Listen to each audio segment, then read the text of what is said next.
Stop doing these 9 things after 60. The Bible is clearer than you think. Do not skip this. Most believers over 60 are not walking away from God. They are simply drifting, slowly, quietly, and without realizing it, into habits that are costing them the very peace and purpose they have spent a lifetime searching for. God addressed this directly in Haggai chapter 1, verse 5. He did not speak those words to pagans or enemies of the faith. He spoke them to his own people. Consider your ways. 4 words that function like a mirror held up without warning. Not an accusation, an invitation to see clearly what familiarity has made invisible. 9 habits are doing this right now to sincere believers who love God and have no idea how much these patterns are stealing from them. Scripture has something to say about every single one. Type "My best years are ahead" in the comments right now. Because Scripture says death and life are in the power of the tongue, and this is life. Say it again. My best years are ahead. The first habit is the one most believers never see coming, and it may be the closest to home. Number 1. Coasting spiritually while assuming your soul is fine. There is a man sitting in the 3rd pew from the front. He has been sitting in that same pew for 30 years. He knows every hymn by heart. He can recite the books of the Bible in order.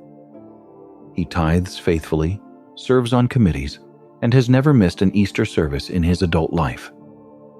And he has not genuinely spoken to God in months. That man is not an invention. He is a warning. The most dangerous spiritual condition is not rebellion. It is comfort. Rebellion at least knows something is wrong. Comfort has already convinced itself that everything is fine. And nothing feeds false comfort more reliably than a long history with God.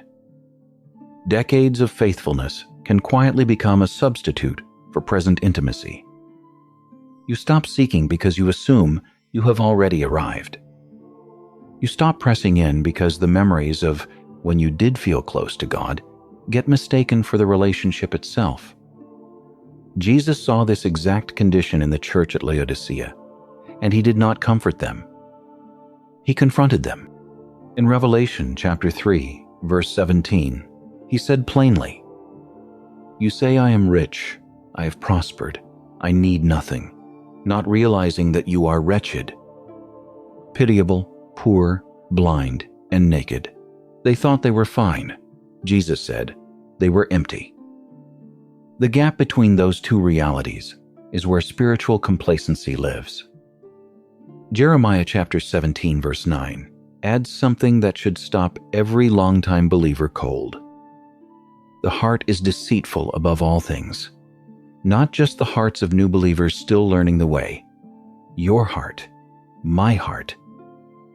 The heart that has attended church for decades is still capable of self-deception at the deepest level. Your history with God is a gift. It was never meant to be a replacement for today's conversation with Him. If this video is reaching something real in you, subscribe to this channel right now. Every day, this channel brings you the kind of biblical truth that most pulpits no longer have time to deliver. You do not want to miss what is coming next.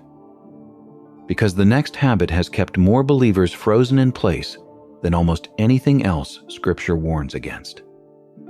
And if spiritual coasting can happen quietly over years, imagine what unchecked fear can do to a soul given enough time. Number 2, letting fear write the final chapter of your story. Fear does not announce itself as the enemy. It announces itself as wisdom. It calls itself caution, realism, practicality, and good sense. And that is precisely what makes it so effective at stealing the final years of a believer's life without ever being recognized as the thief it is. Most older believers do not think of themselves as fearful people. They think of themselves as careful, experienced, aware of how things can go wrong. But there is a question worth sitting with. When was the last time you said yes to something God was clearly asking because you trusted Him more than you feared the outcome? Fear is not just an emotion. It is a theological statement. Every time fear wins, it is declaring that the situation in front of you is larger than the God behind you. And that declaration, repeated often enough, quietly rewrites what you believe about Him. Peter did not sink because the water was deep. He sank the moment he stopped looking at Jesus and started looking at the waves. Matthew chapter 14, verse 30, does not say the storm got worse. It says Peter saw the wind. He shifted his gaze. And the instant his eyes moved from Christ to circumstance, the water that had been holding him became the thing pulling him under. That is not a story about a fisherman 2,000 years ago. That is a mirror. Joshua chapter 1 verse 9 was not a suggestion offered to a young leader having a bad day. It was a command. Be strong and courageous. Do not be frightened. Do not be dismayed. God does not command what He does not also equip. Which means fear, at its root, is not a feeling to be managed. It is a command to be obeyed. The years you have left are not meant to be years of shrinking. They are meant to be years of stepping out. But fear is not the only thing quietly poisoning the final chapter. Some believers are carrying something older, heavier, and far more corrosive than anxiety. Number 3. Carrying bitterness into the years you cannot afford to waste. There is a name in your memory right now. You did not have to search for it. It came immediately, and attached to that name is a wound that is never fully closed. A wrong that was never made right, a moment that changed everything and was never acknowledged by the person who caused it. You have carried that name and that wound for years, maybe decades. The question is not whether the pain was real. It was. The question is, who is paying the price for it today? Bitterness presents itself as a form of justice. Holding on feels like refusing to let the offender off the hook. But Hebrews chapter 12 verse 15 exposes what bitterness actually does beneath the surface. See to it that no one fails to obtain the grace of God, that no root of bitterness springs up and causes trouble, and by it many become defiled. A root does not stay where it is planted. It spreads. It works its way into soil you never intended it to reach, poisoning worship, distorting prayer, and slowly turning the lens through which you see God Himself. Joseph had more reason for bitterness than almost anyone in Scripture. Betrayed by his own brothers, sold into slavery, falsely accused, imprisoned for years for something he did not do. And when the moment of reckoning finally came, when he had the power and the position to make every one of them pay, he said something that should silence every bitterness-justified argument any of us have ever made. In Genesis chapter 50 verse 20, he looked at his brothers and said, "You meant it for evil against me, but God meant it for good." Joseph was not minimizing what they did. He was refusing to let what they did become the defining story of his life. That is the choice bitterness forces every believer to make. You can hold the wound, or you can hold the promise. You cannot hold both. In old age, that choice carries more weight than at any other season. The years ahead are too few and too sacred to spend rehearsing old offenses against people who may not even remember what they did. What you release, God redeems. What you hold, holds you. If you have not typed, "My best years are ahead yet," this is your last chance. Let that declaration stand as a stake in the ground before we go any further. Say it right now. My best years are ahead. Something else quietly empties the final years of meaning, and it has nothing to do with other people. Number 4. Believing your most meaningful assignments are behind you. Pay attention to the way you talk about your own life. Listen for the phrase that slips out most naturally when someone asks what you used to do, what you used to contribute, what you used to believe God was doing through you. The word that does the most damage in that sentence is not any of the nouns. It is the verb, used to. The moment a believer begins narrating their spiritual life entirely in the past tense, something has already gone wrong. Not in their circumstances, in their theology. Scripture does not present old age as a season of spiritual retirement. It presents it as a season of different deployment. Psalm 92, verse 14, makes a declaration that has no expiration date. They still bear fruit in old age. They are ever full of sap and green. God did not write that verse as a comfort for the rare, exceptional elder. He wrote it as a description of what old age was designed to look like in the life of someone still rooted in him. Consider Zechariah. He was a priest who had served God faithfully his entire life. He and his wife Elizabeth were old. That detail is not incidental. Luke chapter 1, verse 7, make sure you know it. And it was in that season, past the age of expectation, past the point where anyone, including Zechariah himself, was anticipating anything new, that God sent an angel to tell him he would father the man who would prepare the way for the Messiah. The greatest assignment of his life arrived when the world had already decided his story was over. God had not forgotten Zechariah in his old age. He had been preparing him for it. The assignments available in your later years may look nothing like what you carried in your 40s. They may be quieter, more hidden, offered in conversation rather than from a platform. But quiet does not mean small, and hidden does not mean insignificant. Intercession shapes nations. Wisdom poured into one younger life can redirect a generation.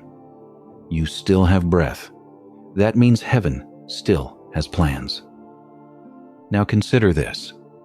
Even a believer with purpose can slowly be undone by what comes out of their mouth every single day. Number 5. Complaining about what God has sovereignly allowed. Listen to the conversations happening around your dinner table, in your living room, in the parking lot, after Sunday service. Listen to what fills the spaces between the important things, the aching knees, and the difficult children, and the government, and the neighbors, and the prices, and the diagnosis, and the years that did not go the way they were supposed to go. Now listen for something else. Listen for how often gratitude interrupts the complaint. How often praise pushes through before the next grievance arrives. What we fill our mouths with reveals what we actually believe about who is in control. Complaining feels like honesty. It feels like refusing to pretend that hard things are not hard. But there is a difference between bringing your pain to God and broadcasting your verdict that He has mismanaged your life. Every sustained complaint against your circumstances is, at its root, a quiet indictment of the one who sovereignly allowed them. You are not just describing what is wrong. You are declaring that what is wrong should not have been permitted by a God who claims to be good. Job had more grounds for complaint than any man who has ever lived. He lost his children, his health, his wealth, and his dignity in a span of days. And in Job chapter 1, verse 21, before he had any explanation, before God had said a single word, Job opened his mouth and said, "The Lord gave, and the Lord has taken away. Blessed be the name of the Lord." That was not denial. That was theology forged in the hottest fire a human being can walk through. And then there is Paul, writing from a prison cell in Philippians chapter 4, verse 11. I have learned, in whatever state I am, to be content. Learned, not felt, not inherited, learned. Contentment is not a personality type. It is a discipline that is chosen, practiced, and built one surrendered complaint at a time. Praise does not pretend the pain is not real. It simply refuses to give the pain the final word. If you have made it this far, you are already in rare company. Most people scroll past the hard questions. You are sitting with them. That tells me something about the kind of believer you are, someone who values eternal truth over comfortable religion. And that is exactly the discernment God is calling His people back to right now. Do not stop here. The 4 habits remaining are the ones that touch the people you love most and the legacy you will leave behind. Stay until the end. There is another form of withholding that grieves God just as deeply, and it has nothing to do with what comes out of your mouth in complaint, but everything to do with what you have never said at all. Number 6. Holding the words that someone you love still needs to hear. Imagine reaching the last weeks of your life and taking inventory not of what you said, but of what you never said. The son who spent 30 years wondering whether you were truly proud of him, never certain, because you assumed he already knew. The daughter who made a different choice than you would have made and never heard you say, I love you regardless. The grandchild sitting at the edge of faith who needed one word from you to tip them toward God and never received it. That inventory does not belong to the future. For some watching this, it belongs to this week. The most common lie that keeps words unspoken is the assumption that the other person already knows. They can tell. I show it in other ways. We do not really talk like that in our family. But Proverbs chapter 18, verse 21, does not say that actions hold the power of life and death. It says the tongue does. The spoken word, the actual sentence formed and delivered from one person to another. God designed human beings to need to hear certain things, not merely to sense them, not merely to infer them from behavior, but to hear them plainly said. Jacob understood this. In Genesis chapter 49, an old man with failing eyes and a body nearly done gathered every one of his sons around him and refused to leave without speaking directly into each of their lives. He did not assume they knew where they stood. He told them. He named them. He blessed them with words they would carry long after he was gone. That was not sentiment. That was spiritual stewardship of his final days. The people in your life are not waiting for a grand gesture.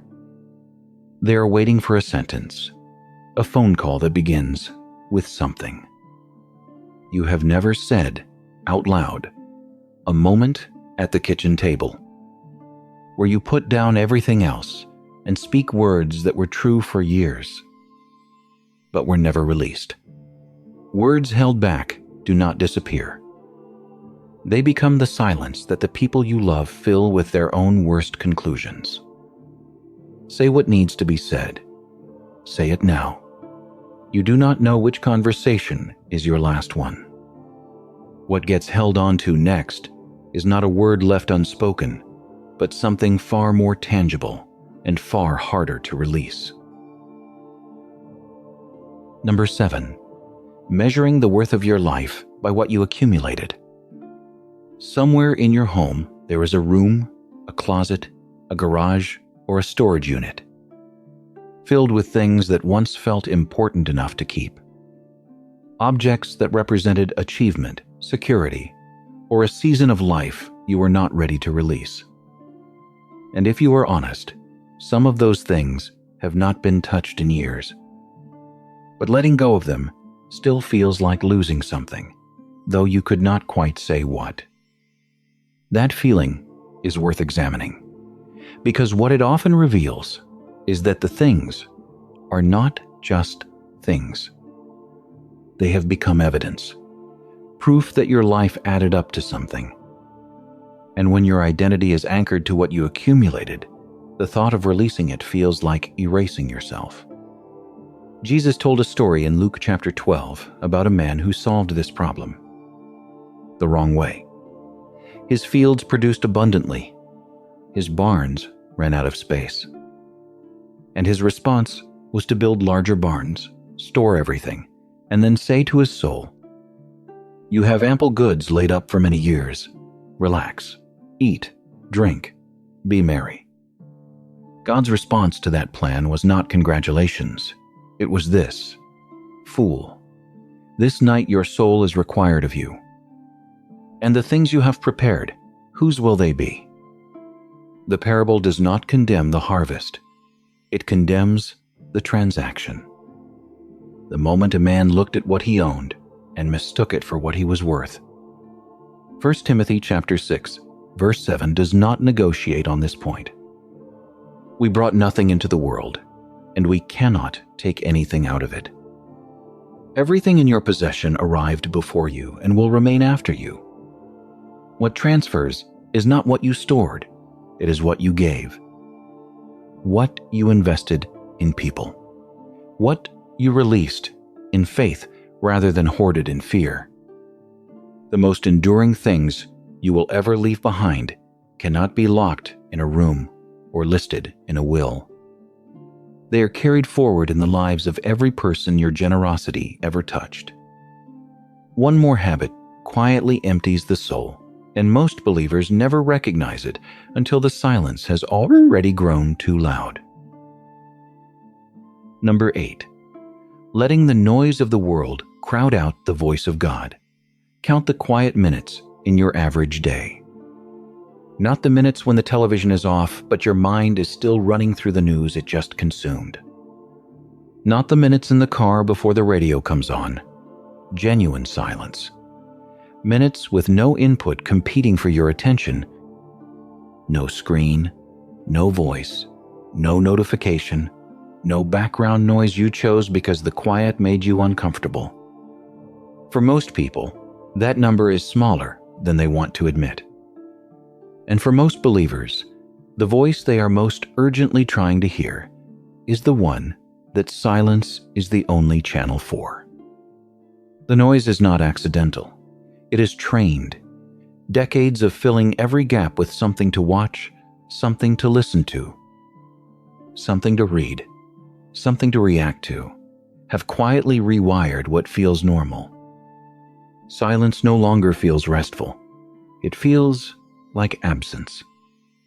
And so the one environment God most consistently uses to speak goes unprotected, day after day, year after year. Elijah understood what it felt like to be a believer running on empty. 1 Kings chapter 19 finds him under a juniper tree, exhausted, asking God to let him die. He had just witnessed one of the greatest miracles in Israel's history, and it had cost him everything he had left. And when God finally came to speak to him, he did not come in the wind that tore the mountains apart. He did not come in the earthquake or the fire. He came in a still, small voice. The King James rendering is worth sitting with. Still, small. That is not a voice that survives in a noisy room. Psalm 46, verse 10, is framed as a command, not a suggestion. Be still and know that I am God. The knowing is conditional on the stillness. You cannot receive what you will not slow down long enough to hold. The world will always produce more noise than you can manage. Protecting the silence is an act of faith. There is one final habit that may be the quietest of all, and the one God is most ready to redeem the moment you surrender it. Number 9. Treating prayer like a last resort instead of a first response. When something goes wrong, trace the order of what you actually do. The doctor calls with results, and your first movement is toward the phone to tell a family member. The financial pressure arrives, and your first movement is toward a calculator or a worried conversation with your spouse. The relationship fractures, and your first movement is toward the problem itself, turning it over and over in your mind through the small hours of the night. Somewhere down that list, after the calls and the worry and the attempts to manage it yourself, prayer appears. Not first, eventually. Most believers who do this are not prayerless people. They pray. They believe in prayer. They would never say, prayer does not matter. But the sequence reveals something the words deny. When prayer is consistently the last door you try, you have already told God where He ranks in your process.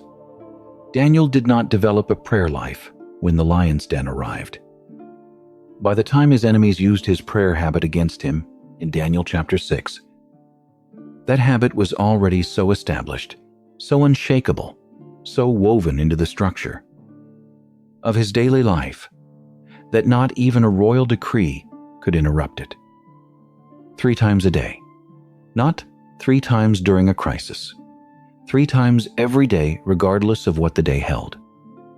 The consistency of his prayer life before the crisis was the very thing that held him inside it. Philippians chapter 4, verse 6 does not say, bring your emergencies to God. It says in everything, by prayer and supplication, let your requests be made known to God. Everything. The word does not leave a category uncovered. Not the small things that feel too minor to bother Him with. Not the large things you feel responsible to solve yourself first. Everything goes to Him first. There is a particular authority that belongs to the prayers of someone who has walked with God for decades. The older you are, the more history you have as evidence of His faithfulness. And evidence-soaked faith does not whisper. It prevails. Your knees may not bend as easily as they once did, but the prayers rising from those knees can shake what nothing else can reach. Every habit this video has named leads to the same question, and it is the one that matters most when all the years are finally counted. There is a moment coming that every person watching this will face. Not a moment of crisis or uncertainty, but a moment of complete clarity. You will stand before the one who saw every private habit, every surrendered fear, every word spoken and withheld, every prayer offered and delayed, every possession clutched and every bitterness carried. 2 Corinthians chapter 5 verse 10 does not soften what that moment looks like. We must all appear before the judgment seat of Christ, so that each one may receive what is due for what he has done in the body. Not what he intended, not what he believed in theory, what he actually did with the years he was given. The question this video leaves you with is not complicated. It is simply this. When that moment arrives, will the final chapter of your life reflect a soul that drifted, or a soul that chose to wake up while there was still time? 9 habits, 9 chances to choose differently, starting today. Not because you have to earn what Christ already paid for, but because the years ahead are too sacred and too few to spend any other way. This channel exists for exactly this moment in your life. Subscribe right now and watch the videos waiting for you next. Every video on this channel is built to give you the biblical truth that protects your soul, sharpens your discernment, and equips you to finish well. The answers you have been searching for are here. Keep watching.